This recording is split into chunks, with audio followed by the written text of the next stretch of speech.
우리 교회로서는 특별한 날입니다. 은퇴 및 임직식이 오늘 주일 오후에 있습니다. 오늘 우리가 함께 나누는 임직식은 제가 우리 교회에 와서 처음 갖는 행사입니다. 12년 동안 한 번도 저희가 임직식을 한 적이 없습니다. 어떤 분들이 저에게 그런 질문을 했습니다. 목사님, 왜 일꾼들을 자주 세우지 않습니까?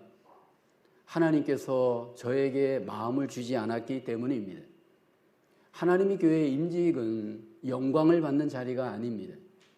고난을 받는 자리이고 고난의 직분자이기 때문입니다. 오늘은 우리가 한 분의 목사임직, 세 분의 안수 집사님, 세 분의 명예 권사님, 세 분의 시무 권사님의 임직식이 있습니다.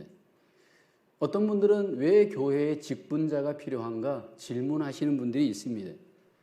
저도 과거에 목사의 직분을 받을 때 이 직분이 과연 어떤 의미인가 질문을 했던 적이 있습니다.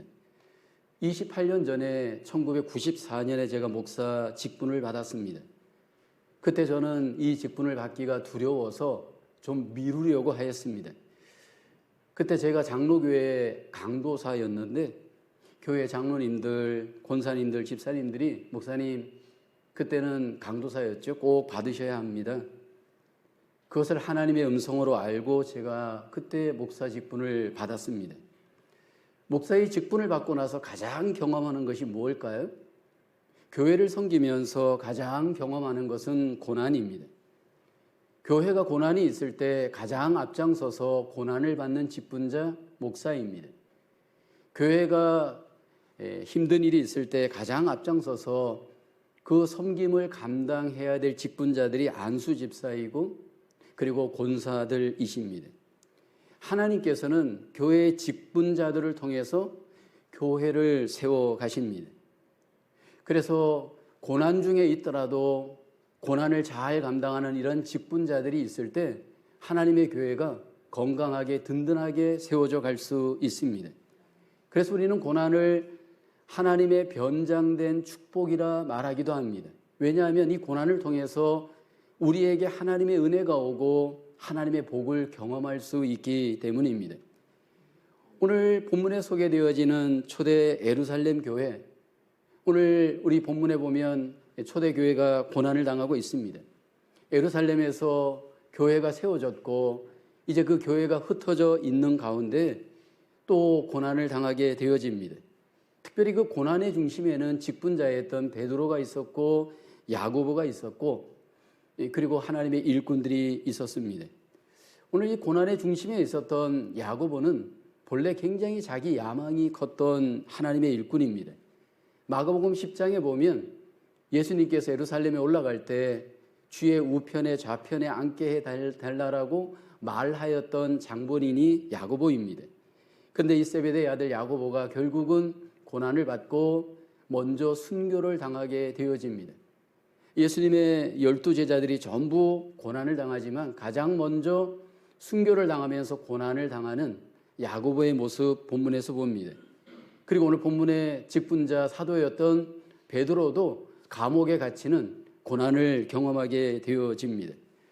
이들만이 당하는 고난이 아니라 오늘 여기 앉아서 예배하시는 모든 분들에게도 다 고난이 있습니다. 갑작스럽게 우리의 가정 속에 삶 속에 고난이 불청객처럼 찾아옵니다. 저희 가정도 지난 주간에 목요일 저녁 갑작스러운 교통사고가 있었습니다. 첫째 딸이 고속도로를 달리다가 갑자기 큰 노루가 달려들어서 큰 사고를 당했습니다. 그래서 그 차는 폐차하였고 다행히 목숨에 지장은 없었습니다. 거기에 왔던 경찰관이 그런 말을 했습니다. 야, 너 굉장히 럭키하다. 왜냐하면 최근에 여기에서 3명이 짐승들과 부딪혀서 죽은 적이 있는데 너는 정말 럭키한 경우이다. 그렇게 말하는 것을 전해 들었습니다. 여러분, 우리 가정 속에 삶 속에 어느 날 갑자기 고난이 찾아오고 또 그 고난이 떠나지 않고 우리의 삶 속에 함께할 수 있습니다. 그때 우리 속에는 많은 생각이 일어나고 질문이 생기게 되어집니다. 왜 이런 고난이 나에게 오는 걸까? 이 고난을 도대체 내가 어떻게 이해해야 할까?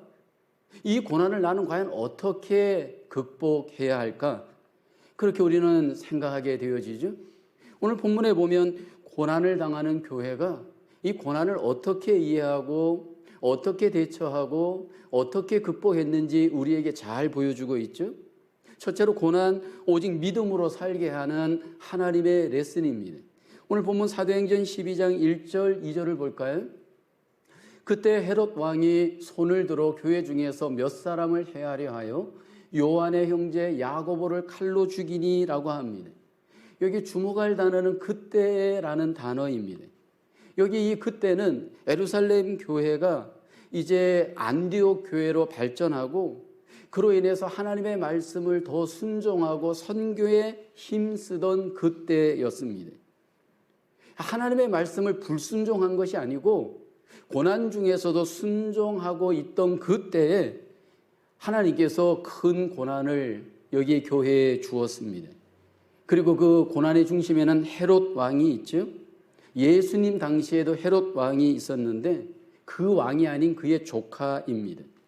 그 헤롯 왕이 교회를 핍박하고 예수님의 제자였던 야고보 또 베드로와 같은 이들에게 고난을 여기 행하고 있습니다.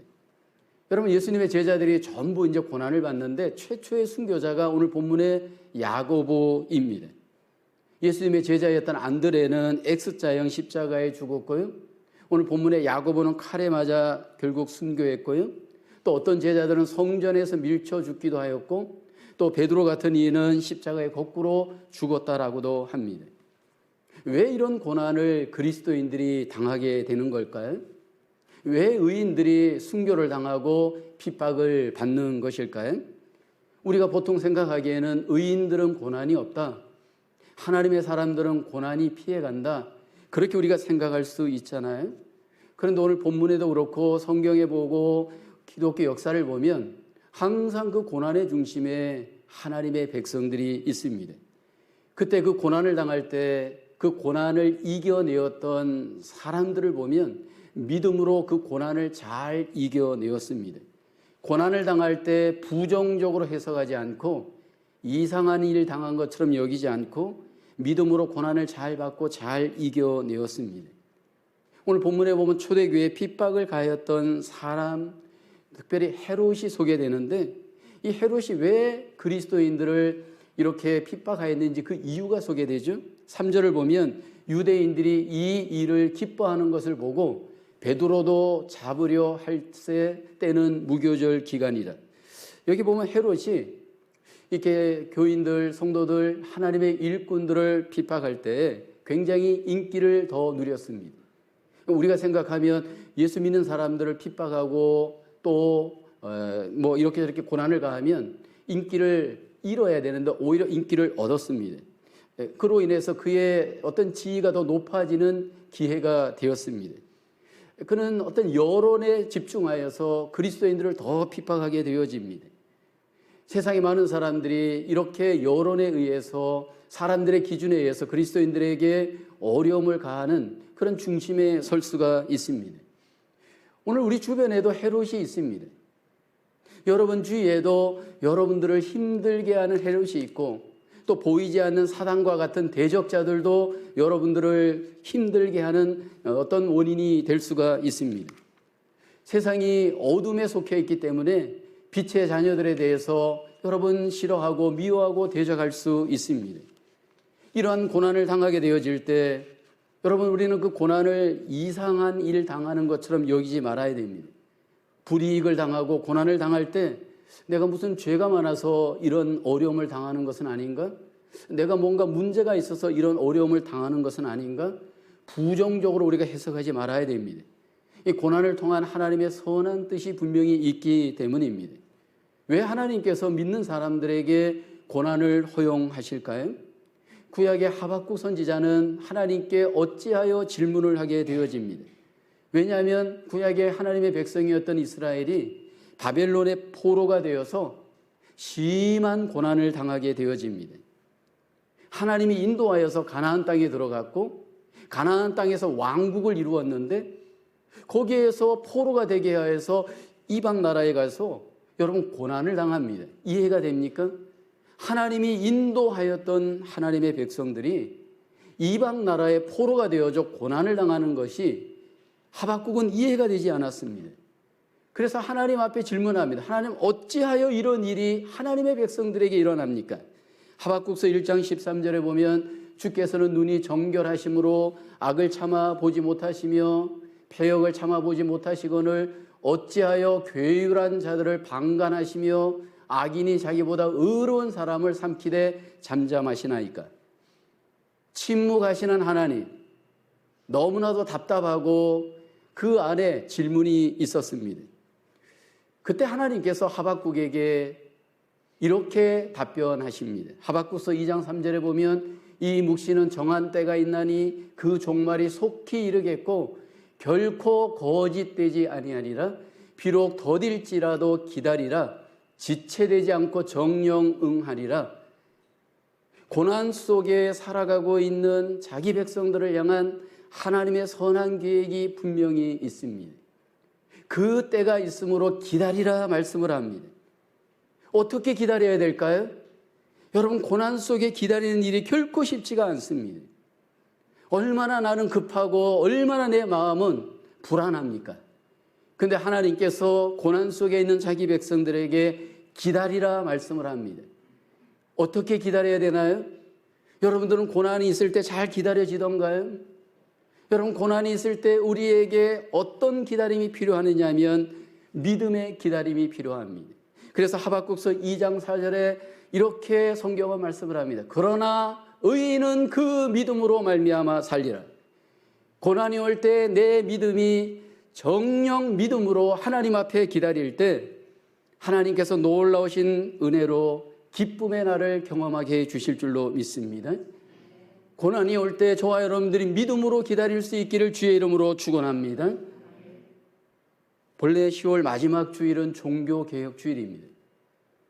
1517년 루터가 가톨릭의 부패에 맞서서 종교개혁을 일으킨 날을 기념하여 지키는 주일입니다. 중세시대 때 가톨릭이 엄청난 부패와 부정을 저지릅니다. 특별히 그 가장 핵심적인 부패는 면죄부 판매였습니다.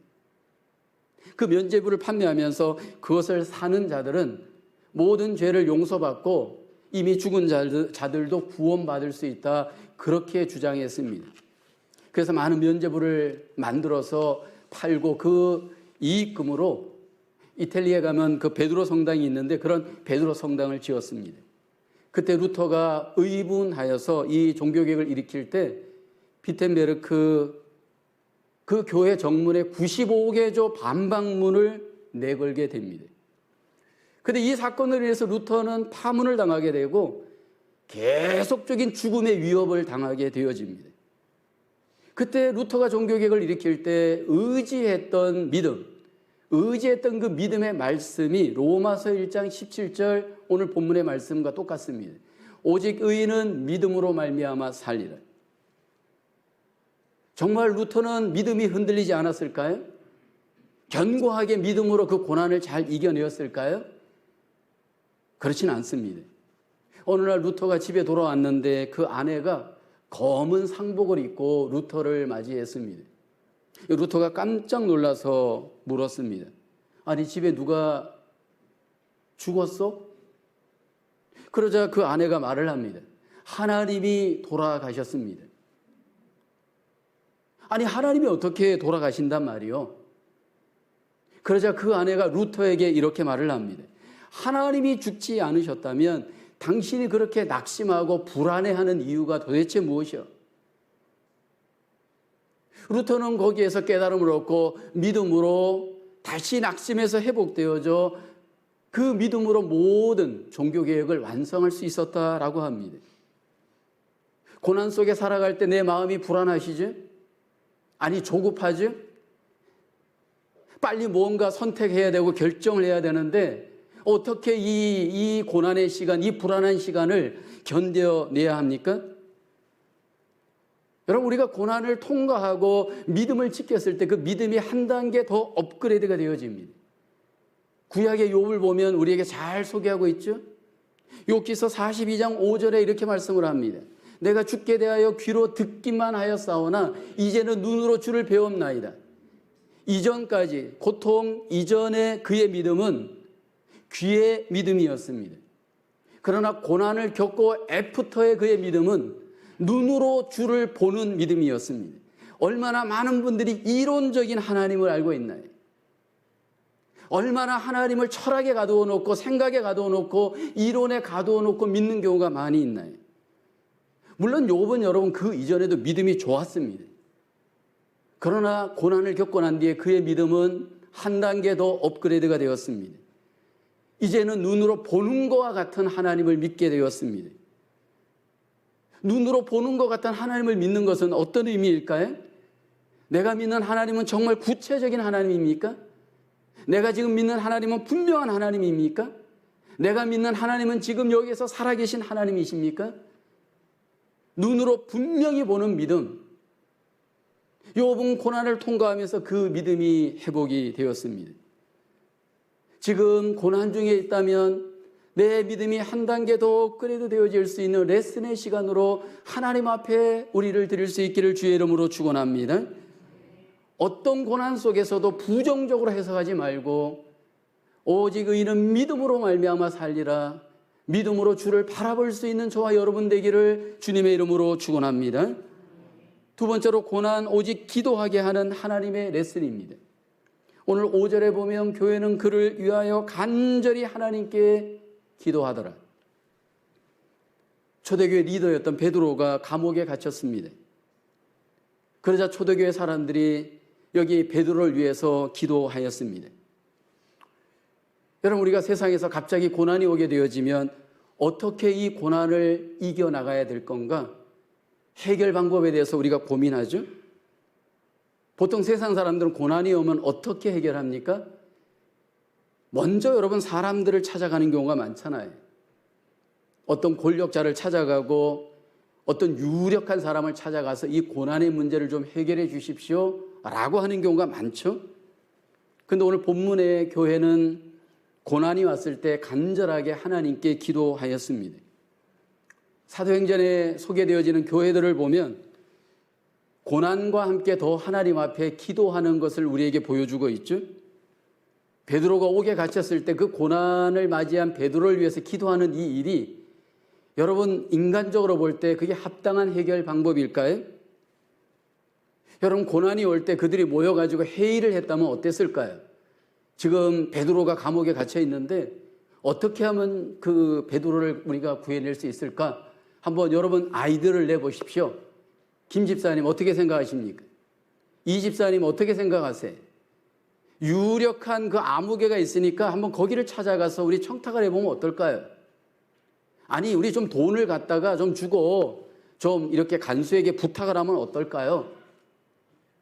뭐 이런 식으로 여러분 해결할 수 있는 여지가 얼마든지 있지 않을까요? 여러분들에게 고난이 올 때 먼저 하나님에게 달려가나요? 아니면 카톡을 붙들고 연락을 하나요? 보통 우리는 세상적인 방법으로 이미 고난을 어떻게 이겨나가야 하는지 익숙해 있습니다. 그런데 여기 오늘 본문의 교회는 그 고난을 당한 베드로를 위해서 하나님께 나가 하나님을 붙들고 하나님께 기도했습니다. 특별히 중보 기도를 했습니다. 내 삶 속에 어려운 사람을 위해서 중보 기도 경험한 적 있나요? 여러분 믿음 생활을 하면서 중보 기도를 통한 하나님의 기도의 능력을 여러분들은 믿고 있는지요? 저는 개인적으로 제자훈련 목회를 25년 정도 하고 있습니다. 근데 많은 분들이 제자훈련을 오해하는 것 중에 하나가 성경을 지식적으로 많이 하는 것을 제자훈련이라고 오해합니다. 가서 자기 할 말 다 하고 질문 다 하고 그로 인해서 머리에 지식을 많이 집어넣으면 끝, 그렇게 오해합니다. 아주 잘못된 제자훈련을 여러분 생각하는 겁니다. 제자훈련이란 그게 아닙니다. 제자훈련은 그 시간이 엄청난 영적 전투의 시간입니다. 그 제자훈련을 받는 분들이 그냥 그 자리에 와 이렇게 있는 것이 아닙니다. 생각에 또는 마음에 삶에 엄청난 여러분 유혹과 도전이 그들 가운데 있습니다. 그래서 그분들을 위해서 저도 기도합니다. 또 저 자신을 위해서도 기도합니다. 왜냐하면 엄청난 사단의 공격이 있기 때문입니다. 제자 훈련 한 2년만 하면요, 그 사람 다 스캔이 됩니다. 일꾼인가 아닌가 어느 정도 다 걸러집니다. 하나님이 이미 그 마음을 저에게 주시고, 이 사람은 일꾼이구나, 이 사람은 일꾼이 아니구나, 죄송하지만 다 걸러집니다. 근데 거기에 보면, 기도를 해보면 이런 분들이 있습니다. 오직 모든 것들을 내 의지와 내 힘과 내 머리로 하려고 하는 분들이 있습니다. 근데 그분들을 위해서 기도하지 않으면 제가 엄청난 대적과 공격을 받습니다. 그분도 마찬가지입니다. 기도하지 않고 만약에 이런 훈련을 한다? 여러분 백발백중 실패입니다. 특별히 여러분 교회가 가장 중보하고 기도해야 될 때가 언제냐면 좋은 일이 있을 때입니다. 호사다마라는 말 여러분들 들어보셨나요? 좋은 일이 있을 때 반드시 거기에 좋지 않은 일이 있습니다. 뭐 영어로는 이렇게 번역하더라고요. The good comes with the bad. 좋은 일이 올 때 좋지 않은 일이 항상 같이 옵니다. 여러분, 마귀는 우리가 좋은 일을 겪는 것을 시기합니다. 교회가 헌당식을 할 때, 여러분 직분자를 세울 때 얼마나 사단이 공격하는지 모릅니다. 이번에 우리가 직분자를 세울 때 한 분 직분자가 엄청난 또 교통사고를 당했습니다. 여러분, 사단은 끊임없이 교회를 공격하고 넘어뜨리려고 합니다. 그런데 그때 우리가 하나님 앞에 기도할 때 하나님께서 기도하는 자들과 중보 기도하는 자들과 함께 해 주십니다. 고난은 누구에게나 다 갑자기 찾아올 수 있습니다. 그 고난이 찾아올 때 사람은 그 고난의 해결사가 절대로 될 수 없습니다. 사람은 거기서 거기입니다. 내 자녀들의 고난을 부모들이 해결해 줄 수 있나요? 내 남편의 고난의 문제를 아내가 해결해 줄 수 있나요? 그 누구도 해결해 줄 수 없습니다. 오직 우리의 고난의 문제를 해결해 주실 수 있는 해결사, 우리의 피난처는 하나님이 되시는 줄로 믿습니다. 찬송가 70장 우리가 잘 부르는 찬송입니다. 그 찬송가 가사를 한번 고백해 볼까요? 피난처 있으니 환난을 당한 자 이리 오라. 같이 한번 불러볼까요? 찬양 시작. 피난처 있으니 환난을 당한 자 이리 오라. 땅들이 변하고 물결이 일어나 사리에 넘치네 두렵지 않네. 여러분, 우리에게는 피난처 되시는 하나님이 계십니다. 고난이 올 때 하나님에게 피할 수 있기를 주의 이름으로 축원합니다. 하늘에 매가 날 때 그 암탉이 여러분 자기 새끼들을 품 안에 안습니다. 그러면 보호가 되어집니다. 고난이 우리를 덮어올 때, 우리를 공격해 올 때 우리의 피난처 되시는 그 하나님 앞에 여러분 의지하고 맡길 수 있기를 주의 이름으로 축원합니다. 어떻게 우리가 하나님 앞에 맡겨야 할까요? 오늘 본문에 오늘 이 초대교회를 보면요, 간절하게 하나님 앞에 기도하잖아요. 여러분, 고난이 올 때 간절하게 기도해 보신 적이 있나요? 고난이 올 때 정말로 하나님이 내 이 문제를 해결해 주실 것을 믿고 간절하게 마음을 다하여서 피난처 되신 하나님을 여러분 의지해 본 경험이 나에게 있는지요? 고난이 올 때 사실 다시 기도할 수 있는 레슨의 시간입니다. 얼마나 인간이 교만한지요. 고난이 오지 않으면 절대로 하나님 앞에 무릎 꿇지 않습니다. 고난이 오게 되어지면서 피난처 되시는 하나님 앞에 정말로 맡기고 정말로 간절하게 하나님 앞에 기도하게 되어지면 하나님의 놀라우신 은혜와 응답을 경험하게 될 줄로 믿습니다. 오늘 본문에 보면 베드로가 감옥에 갇혔을 때 모든 교회가 간절하게 베드로를 위해서 기도하였습니다. 근데 여러분, 베드로를 위해서 기도할 때 그들에게도 놀라운 주의 은혜와 응답이 일어나잖아요. 하나님의 놀라우신 역사를 경험하게 하잖아요. 고난당하는 우리의 이웃들, 가족들을 위해서 우리가 기도할 수 있기를 주의 이름으로 축복합니다. 간절하게 기도할 때 결국 그 고난이 우리 속에 하나님을 경험하게 하는 기회가 되게 해 주실 줄로 믿습니다. 세 번째로, 고난은 기적을 체험하게 하는 하나님의 레슨입니다. 오늘 본문 6절을 한번 볼까요? 헤롯이 잡아내려가는 그 전날 밤에 베드로가 두 군인 틈에서 두 쇠사슬에 매어 누워 자는데 파수꾼들이 문 밖에서 옥을 지키더니, 여기 보면 베드로가 이제 감옥 안에 갇혀 있을 때 파수꾼들이 나가지 못하도록 그를 지킵니다. 이제 내일이면 어쩌면 그가 죽을 수도 있습니다.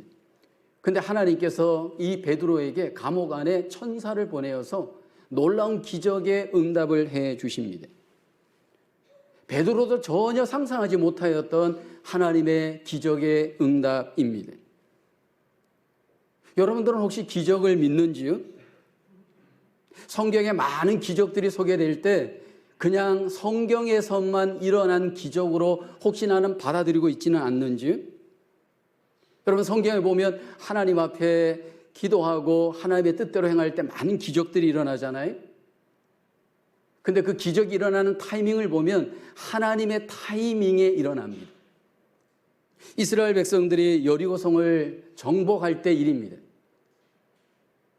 하나님께서 그 성을 돌고 마지막에는 7번 돌라고 말씀을 하죠. 근데 7일째 되는 날 성을 돌아도 아무 일도 일어나지 않습니다. 근데 마지막 날 7번째 바퀴를 돌고 났을 때 여러분, 놀라운 일들이 이스라엘 백성 가운데 일어나잖아요. 근데 만약에 그 전에 포기했다라면 어떻게 됐을까요?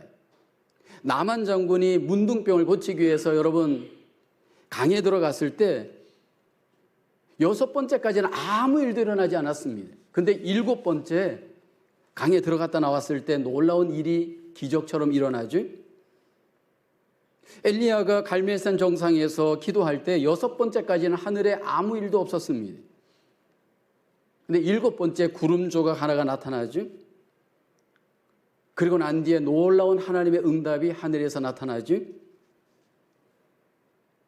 오늘 본문에 보면 베드로에게 하나님께서 놀라운 기적으로 응답하실 때 사실 이것은 전혀 우리가 생각할 수 없었던 하나님의 방법입니다. 두 군사가 옆에서 지키고 계속해서 와칭하고 있습니다. 누가 들어갈 수도 없고 혼자 나올 수도 없는 감옥 안의 정황입니다. 베드로가 절대로 스스로의 노력으로, 의지로, 힘으로 나올 수 없습니다.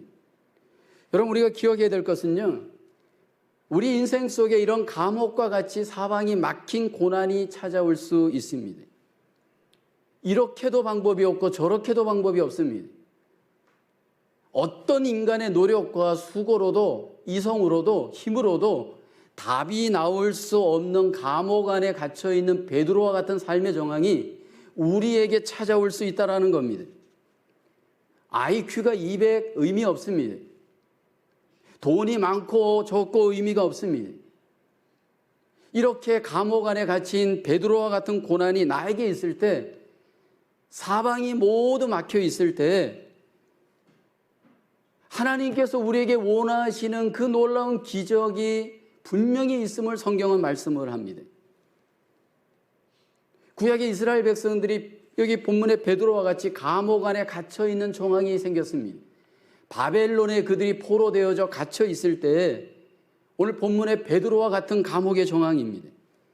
이스라엘의 힘으로는 그 고난에서 탈출할 수 없습니다. 이스라엘의 힘으로는 절대로 여러분 자유할 수 없습니다.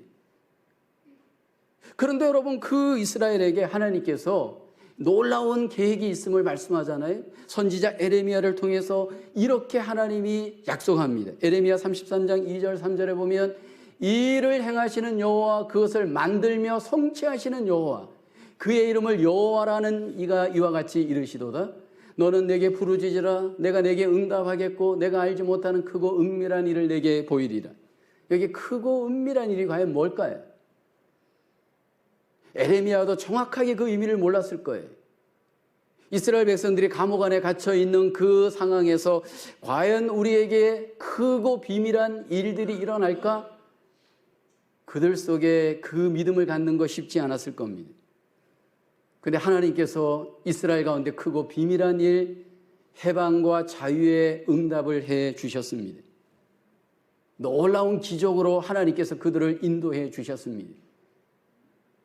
그런데 그 하나님이 지금 우리에게 여전히 그렇게 기적으로 일을 행하십니다. 여전히 하나님이 지금도 자기 백성들에게 그 기적으로 함께해 주시는 줄로 믿습니다. 그런데 오늘 본문의 베드로는 그 기적을 오늘 본문에 보면 믿지는 못했어요. 처음에. 오늘 본문 9절을 볼까요?